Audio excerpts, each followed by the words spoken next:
I, for one, am grateful, Mrs. Bush, that they are finally bringing civilization to this savage land. I could not agree with you more, my dear. My daddy settled this land, and I know he'll be looking down on us, pleased at how we help the natives. Yes, they've lost their land, but they've gained access to heaven.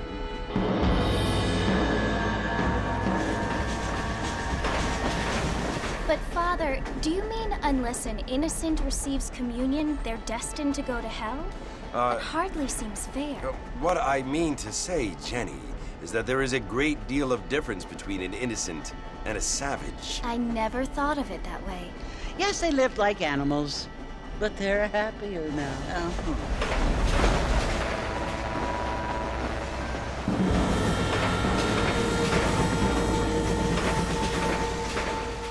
Not only do people now have motor cars, Father, but I heard that pretty soon we will be able to fly. No, only angels can fly, Jenny.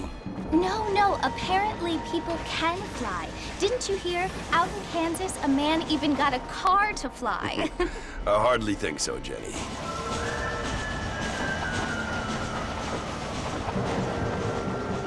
Apparently, Mr. Johns wants to run for governor, which is why he's so concerned with cleaning up the state. Nate Johns. Yes. His family is nothing but hillbilly trash that came here after the war.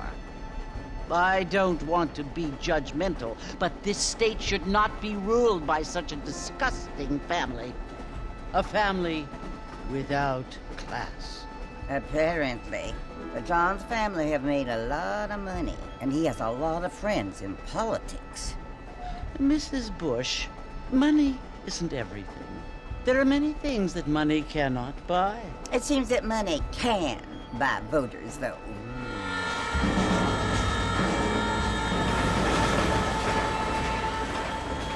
What you must remember, my dear, is that we have been brought here to spread the word. And the word and civilization, they are the same thing. They are the gifts. It is the opportunity we have, the chance to live among people who are decent and who do not kill each other, and who let you worship in peace. It's so confusing, Father. Sometimes I find it impossible to make the distinction between a loving act and a hateful one. I mean, they often seem to be the same thing. Yes, Jenny, it is confusing. But you only have to ask me if you need help. Indeed. Well, here we are, Mrs. Bush. Armadillo.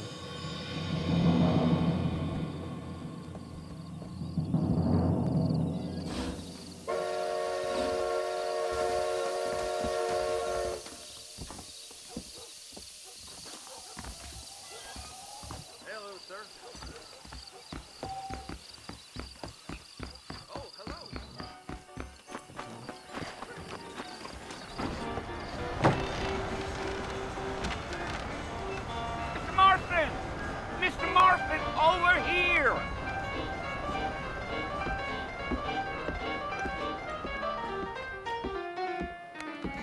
You must be John Marston.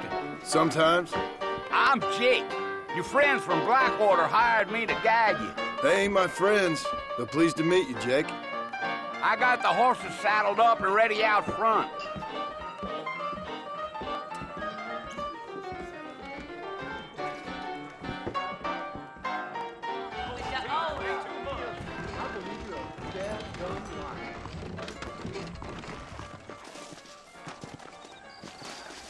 I'd steer clear of Pleasant's house if I were you. You ain't gonna find sturdier horses than these in all of New Orleans. Take it easy until we're out of town. Ain't no point in causing a ruckus.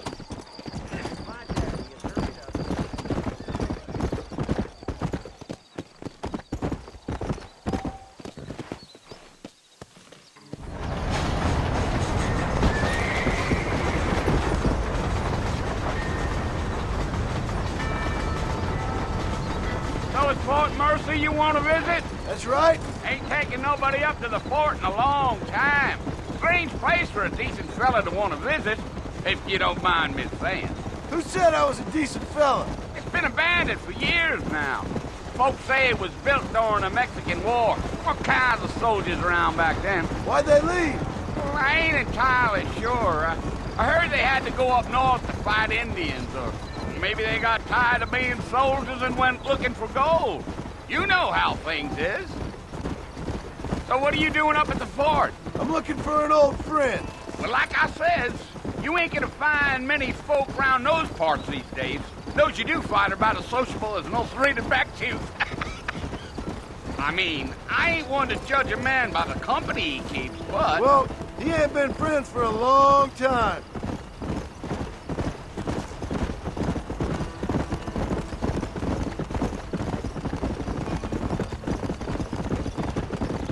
Are you planning on spending any time in Armadillo, Mr. Marston? I doubt it.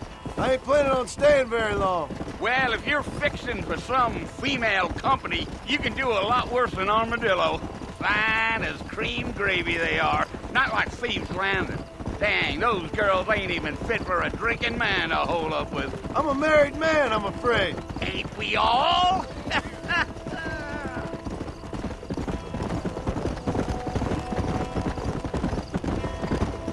Giddy up. Yeah, so it was the marshal who hired me. Lee Johnson, do you know him? I think I heard his name. Says he got a telegram from some Blackwater big bugs asking for a guide. I guess it's none of my business. That's right.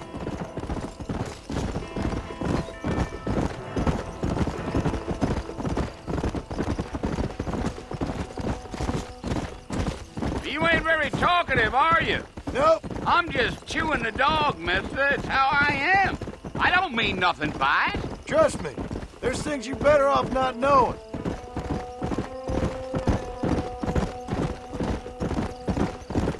Damn coyotes. What a waste of good meat. Not far now, Mr. Marston. The fort's just over this hill.